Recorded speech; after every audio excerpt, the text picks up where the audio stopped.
Hey everybody, John Foss. Very excited to be talking to a legend right now, Robert Englund.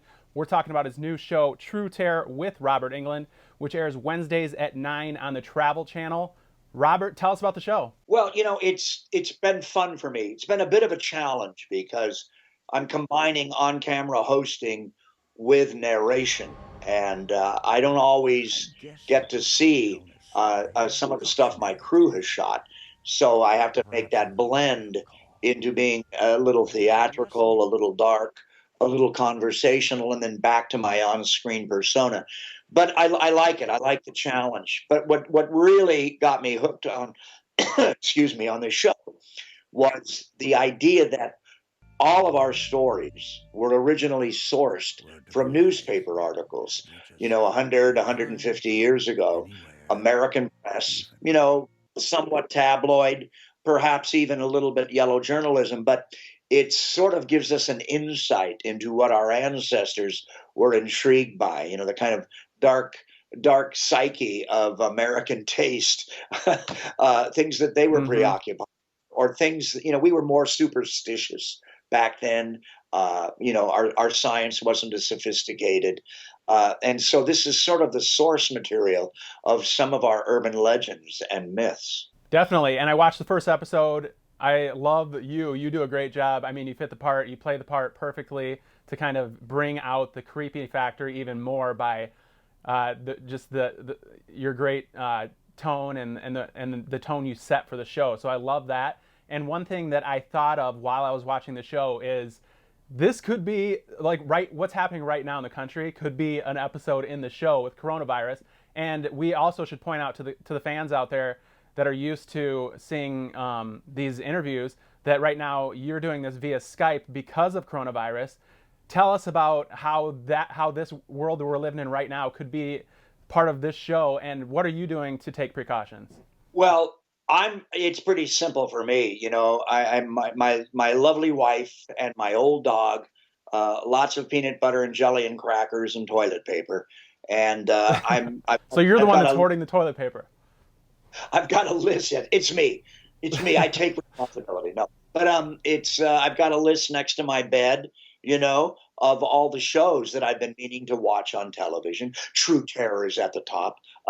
No, but I've been binging. We just binged Narcos last night, the new Narcos in Mexico with Michael Pena and Gail Garcia Bernal. But yeah, I mean, on True Terror, maybe there would be a show about people that are sequestered at home, and they're not used to millennial roommates that aren't used to living with each other too much, and they go That's crazy. great. Start by eating each other's food, and then they eat each other. Tonight on True Yeah. Terror, coronavirus Does and the it millennial cannibals. does it make it more real for you seeing other celebrities getting sick, like Tom Hanks, Kevin Durant from the NBA? Does that hit home for you? Well, yeah. I was on the road recently. I'm actually just my sort of 2 weeks has just ended from when I was in London, and I had to fly back. So you're always worried about being exposed in an airport or on a plane. My sort of 2 week period is over now, but yeah, I was concerned, and of course, when you see Tom Hanks or Idris Elba, these mega stars, and they've caught it too. Yeah, it makes you think twice. But for most people, as I understand it, it's a pretty mild. It's people with underlying conditions that we have to really worry about and consider and make sure that we're not hoarding, things that they're going to need, because they're the ones that are going to need the most serious treatment. One thing I wanted to point out that I saw that I've seen over the years with you doing interviews and talking to media and stuff like that, it seems like you're always having a great time. Tell us about it seems like you really enjoy your career. What is it about what you do that makes you so happy about what you're doing? Well, I'm basically a utility actor, a character actor, and I had a whole career in the '70s as a sidekick, as a best friend. I starred with Henry Fonda, Jeff Bridges, Jan Michael Vincent, lots of big actors back in the '70s. But I'm a character actor, and the great gift that happened to me, the happy accident of my career, was Freddy Krueger made me an international actor, and this is something they don't teach in drama school, but it's a great boost to the career, and so I'm very grateful to having done that horror movie, well, that franchise, because it enables me to work all over the world. What is your favorite Nightmare on Elm Street movie? I'm a big fan of Nightmare 7, Wes Craven's new Nightmare. We made that specifically for the fans. It's kind of meta, you know. It wasn't a huge hit when it came out. It was a success, but it wasn't, you know, a blockbuster. But after the Scream franchise came out, I think fans knew how to go back and watch Nightmare 7 and understand what Wes was going for with that. We really made that as a kind of Valentine for the fans. And we get to tease ourselves a bit. We play ourselves in that film, and we all get to sort of send ourselves up a bit. I remember when the franchise came out, there was a lot of controversy because it was, at the time, it was pushing the boundaries. Did you, when walking down the street, did you ever see like parents, moms for maybe that just reamed you out for making these movies? Oh, I got reamed out in New York. I was doing a CBS News show, and they had some woman from the PTA in New Jersey there, you know, reading me the riot act. And then when the lights went off and they cut, she asked me for autographs for her elementary school class.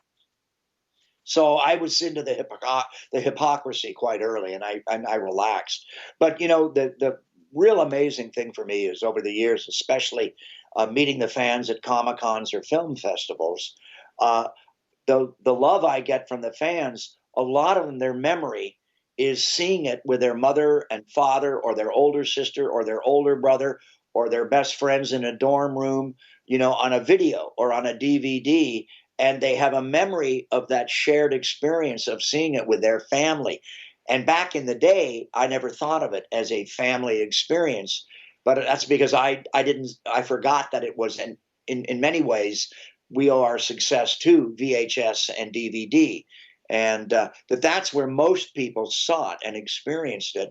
And most people saw it and experienced it after renting it at a mom and pop video store with their folks. What would you say is your favorite movie of all time? Well, that changes a lot with me. There's movies that I can watch over and over again. There's an old Otto Preminger movie called Anatomy of a Murder with Jimmy Stewart that I love. I can always watch that again. And I love, there's a great Orson Welles movie called Touch of Evil. Of Charlton Heston playing a Mexican of all things, but I love that film. It has this great overlapping dialogue, and the camera kind of never stops moving.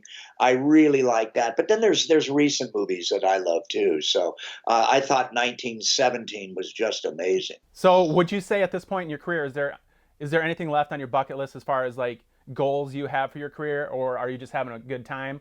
What's the future look like for you in acting?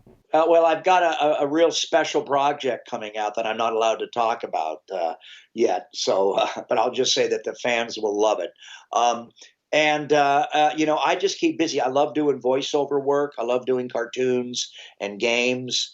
Last year, I did Scarecrow for Injustice 2, and so that keeps me busy. And you never know what the next role is going to be.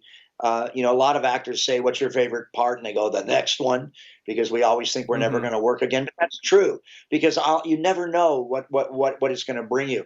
And I'm getting older, so I'm playing different parts now than I've ever played before, which is always fun. All right, well, Robert, thank you so much. Twin Cities, make sure you check out True Terror with Robert Englund. Airs Wednesdays at 9 here in the Twin Cities on the Travel Channel. Thanks, Robert.